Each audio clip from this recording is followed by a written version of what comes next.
Welcome back to First Take, everyone. In the AFC North, the Bengals and Steelers game was never really close. Steelers winning 34-12, but it got more interesting in the fourth quarter when Steelers defensive back Jalen Ramsey was ejected for throwing a punch at Bengals receiver Jamar Chase. However, there was an explanation behind it. Here's Ramsey on what happened. He spit on me, so it's up. I don't give a about football after that, respectfully.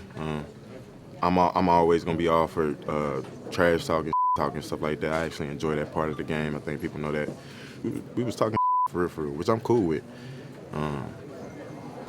And then, yeah, as soon as he spit, it was that. You were saying that you spit on him. Did you spit on him? I ain't never opened my mouth to that guy. What do you think prompted the reaction from him? Well, he don't like some of the words I told him. We've been going back and forth the whole time, so I'm sure some got under his skin. Just to be clear, you did not spit on him at all points. That's what you're saying. I ain't spit on nobody.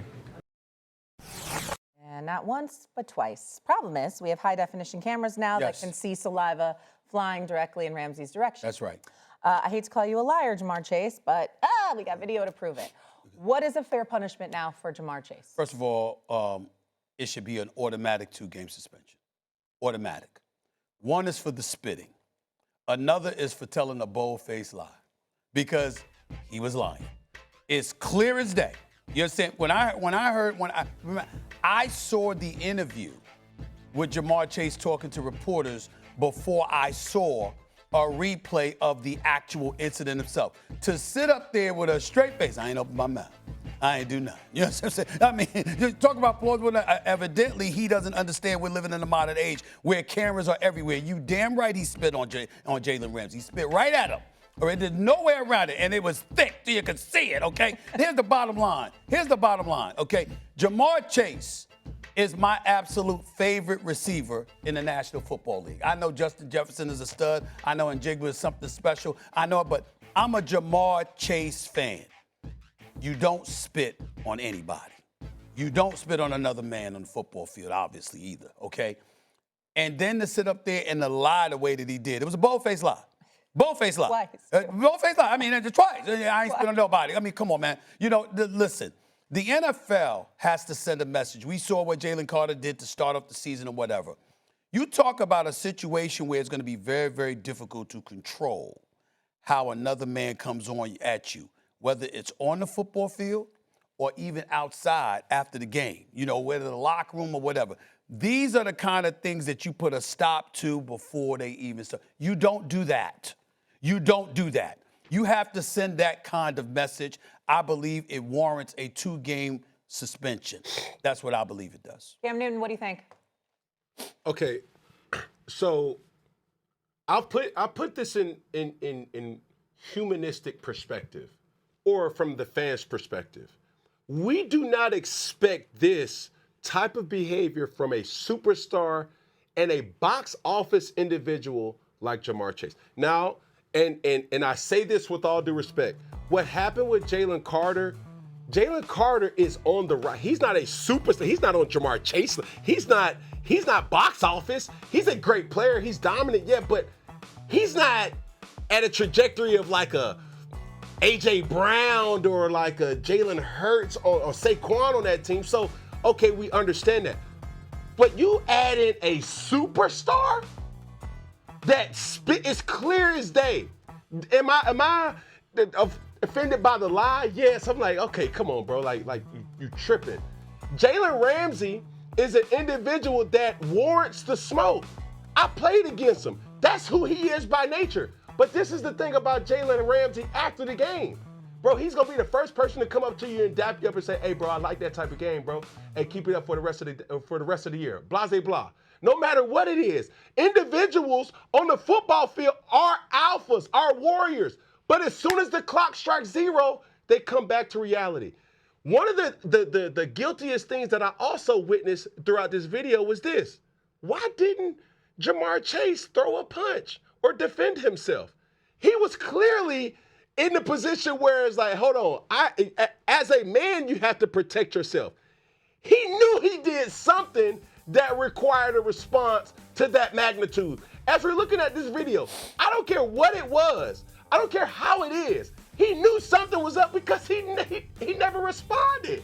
What in any other situation do you know something to have happened that extreme and you do nothing? That tells me he knew he was in the wrong.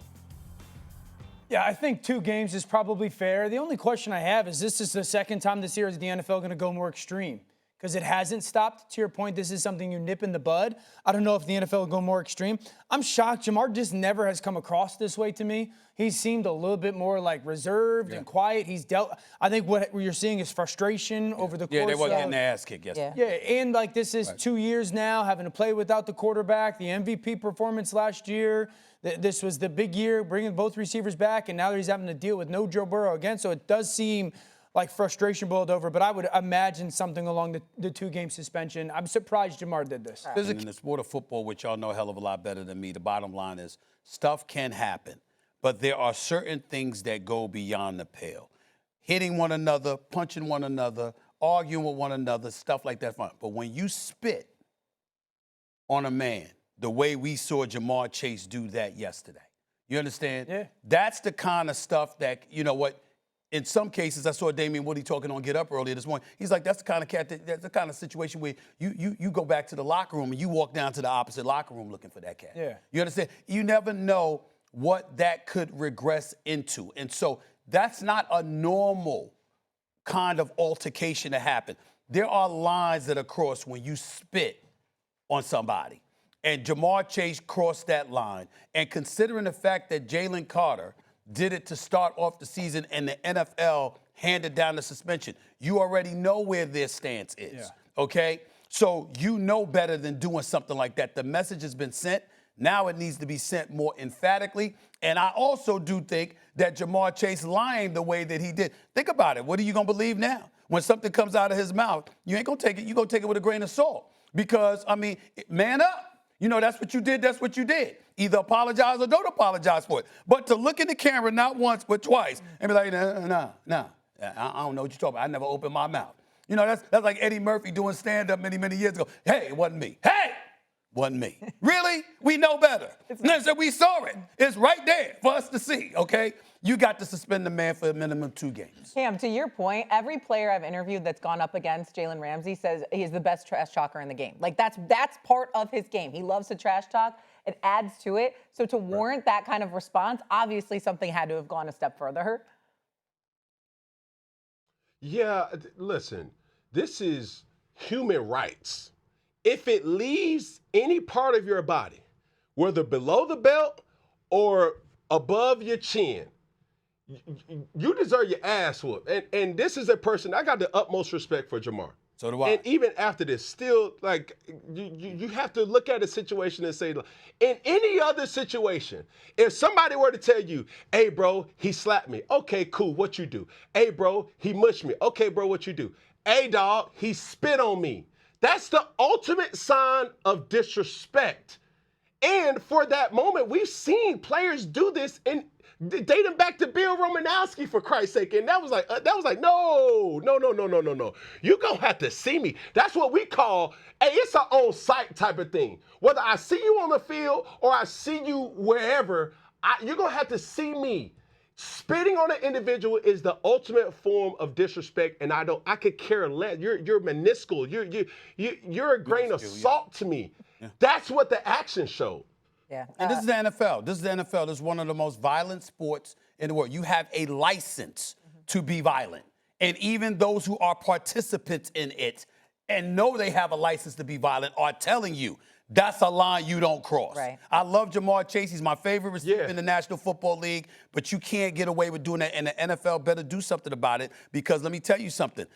It's going to happen to the wrong person. It's going to happen to the wrong person. And in the wrong game. And it's going to get very, very ugly if they don't do something about it. And I predict that it's going to be the kind of thing that takes place off the field, inside the locker room, or on the streets. As Cam said, you're going to have to see them. You're going to have to see them. When there's certain lines you just don't cross. And Jamar, and it's not talking, and, you know, there's plenty of people that talk and spit comes out of their mouth. No, I'm talking about intentionally spitting on somebody. Yeah, there's a difference. Yeah. And that's what Jamar Chase did yesterday. And then lied about it, not once, but twice. So if he was suspended for 2 games, the next 2 games the Bengals have are against the Patriots and the Ravens. Just how much, he's though, probably looking for some time of a step back.